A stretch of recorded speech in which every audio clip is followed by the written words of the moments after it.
আসসালামু আলাইকুম। ট্র্যাডিশন কুকে আপনাদের সবাইকে স্বাগতম। আজ আমি আপনাদের সাথে শেয়ার করছি মুচমুচে মজাদার ধনিয়া পাতার বড়া। ধনিয়া পাতার বড়া রেসিপি আমি খুবই সিম্পল এবং ইজিভাবে শেয়ার করছি। রেসিপিটি ভালো লাগলে ফ্রেন্ডস এন্ড ফ্যামিলির সাথে শেয়ার করে দিবেন। রেসিপিটি স্কিপ না করে কন্টিনিউ করুন। তৈরি করছি ধনিয়া পাতার বড়া। প্রিয় দর্শক, ধনিয়া পাতার বড়া তৈরি করার জন্য একটি মিক্সিং বোলে 1 কাপ ধনিয়া পাতা কুচি অ্যাড করে দিলাম। আর অ্যাড করে দিচ্ছি আমি পেঁয়াজের কালি কুচি 2 টেবিল চামচ। একটি ডিম অ্যাড করে দিলাম। এরপর অ্যাড করে দিচ্ছি আমরা 1/4 চা চামচ পরিমাণ কালো গোলমরিচের গুঁড়ি। ভালো করে মিশিয়ে নিব আমরা। এমনভাবে মিশাবো যাতে ধনিয়া পাতার সাথে ডিমের মিশ্রণটি ভালোভাবে হয়। এখানে আমি লাল আটা দিয়ে দিলাম 2 টেবিল চামচ, স্বাদ মতো লবণ অ্যাড করে দিলাম। তারপর আবারও ভালো করে মিশিয়ে নিব।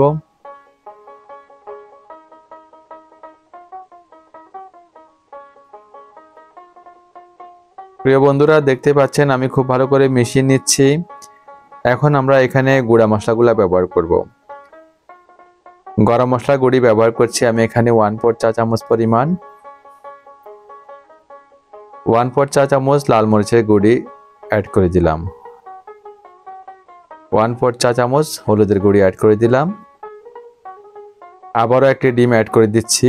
এই ডিমটা না দিয়ে এখানে পানিও দেওয়া যাবে, তো আমি ডিম দিয়ে করছি, টেস্টটা ভালো আসবে। খুব ভালো করে মিশিয়ে নিব। আঠালো একটা ডো তৈরি হওয়া পর্যন্ত আমরা ভালো করে আস্তে আস্তে মিশিয়ে নিব।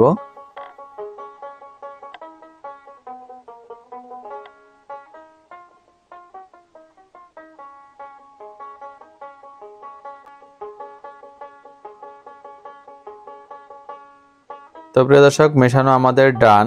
আমরা আরো ভালো করে মেশানোর জন্য এবং চারপাশটা কেচে দেওয়ার জন্য স্প্যাচুলার সাহায্যে মিশিয়ে নিচ্ছি এবং কেচে দিচ্ছি, দেখতে পাচ্ছেন।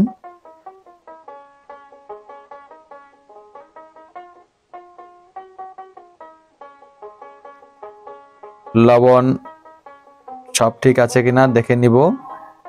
এরপর সরাসরি চুলায় চলে যাব। চুলায় একটা প্যান বসিয়ে একটা প্যানে আমি 1 টেবিল চামচ পরিমাণ কাঠের কানি থেকে বানানো সরিষার তেল অ্যাড করে দিচ্ছি।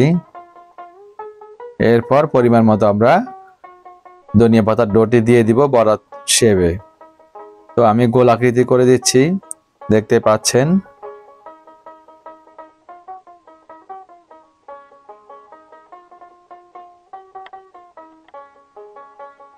সবগুলো বড়ার শেপ আমি দিয়ে দিলাম। 1 মিনিট ভাজার পর আমি উল্টে দিব। অপর পাশে আমি মিডিয়াম ফ্লেমে 1 মিনিট করে ভেজে নিব। তৈরি হয়ে গেলে আমাদের ধনিয়া পাতার বড়া। একটি ডিশে কিচেন টাওয়েলে রেখে দিব যাতে অতিরিক্ত তেলগুলা কিচেন টাওয়েল শুষে নেয়।